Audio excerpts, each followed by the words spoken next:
Travel advice, and Merry Christmas to you, Merry son. Christmas. Happy Boxing Day. Happy Boxing Day. Did you have a lovely day yesterday? Oh, of course, yes. Good. Every day is a good day, unless you're trying to travel somewhere. Now, I did actually spend a bit of time at Victoria Coach Station. My goodness me, anybody who says, as I think William did just now, oh, there's no demand for travel at Christmas. Well, there most definitely is.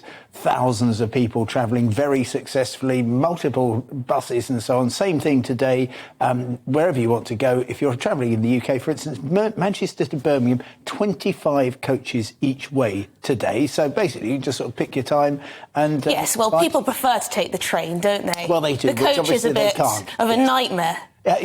No. When were you last on a long-distance coach? I think I went on an easy bus. OK, and it was packed to the brim. Anyway, Bristol to London. I am a huge fan of National Express and Megabus and Flixbus, all very good companies. I'm a particular fan because they keep going 24/7, whatever else happens. And that's exactly what's continuing today. So if you have got to make a long journey, just have a look and see if a bus is going to be able to take you. Now, the rail strike, my goodness, I did find myself agreeing with one thing that William said just now, which was that this is a war of attrition and that the government has just thought, right, OK, the rail union, we can carry on taking this. The most extraordinary thing happened on Friday afternoon. I was, maybe I should get out more. But you're always out. That's true.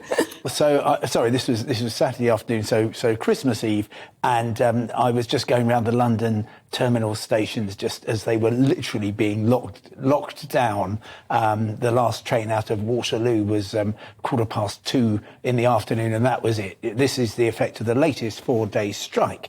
And Network Rail put out a tweet saying, don't try and travel before the 9th of January. And whatever William was saying, oh, this is private companies. No, it's not. The whole dispute is between the government and the rail unions, and Network Rail is actually part of the DfT, Department for Transport, which is obviously a government department, and the train operators are completely tied to what the government will offer. So the government's decided to do this. There was actually also a message from the RMT saying, we'd really like to talk to the government and we don't know where they are.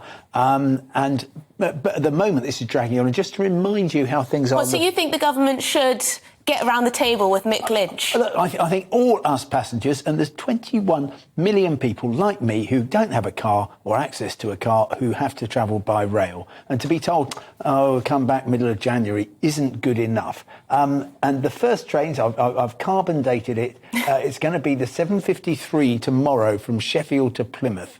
If you want to catch a train, that's when they start up again. I have to get to Sheffield first. Many lines, many very, very good buses there. But no, the rail unions, I think, have completely misjudged it. The government has completely misjudged it.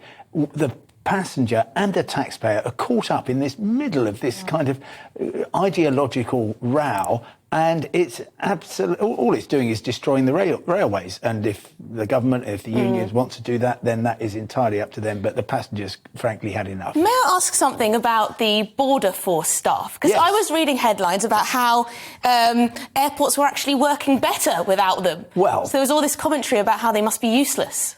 Yes, if I were a member of the border force belonging to the PCS union and one of the 1,000 who went on strike at Gatwick, Manchester, Heathrow, Cardiff, Birmingham, Glasgow, I would be cheesed off because it has... exactly as you say, all the headlines are just saying, and not just headlines. I mean, I was at... so the strike began...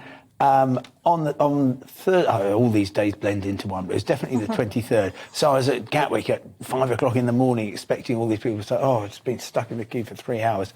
And all day long they were just coming through, and it was all a bit like the opening scene of Love Actually. And if I could prise them away from the people who were meeting and greeting them, they said, oh yeah, we breezed through. It was all very straightforward. Now, the excellent men and women of the Army, the Navy and the Air Force were on duty, but UK Border Force do a very, very good job. They're great men and women. So it's not a long-term solution, but they are very cheesed off, having spoken to them, about being offered 2%. So we are in, from a travel point of view, a very discontented winter, but things are still happening. If you do actually want to get to, I'll just check this out. So the flight from Edinburgh, just leaving to go to London Heathrow, got in the first hour of your programme, Aberdeen, Edinburgh, Newcastle, Inverness, Birmingham and Glasgow flights from London. So those are all happening.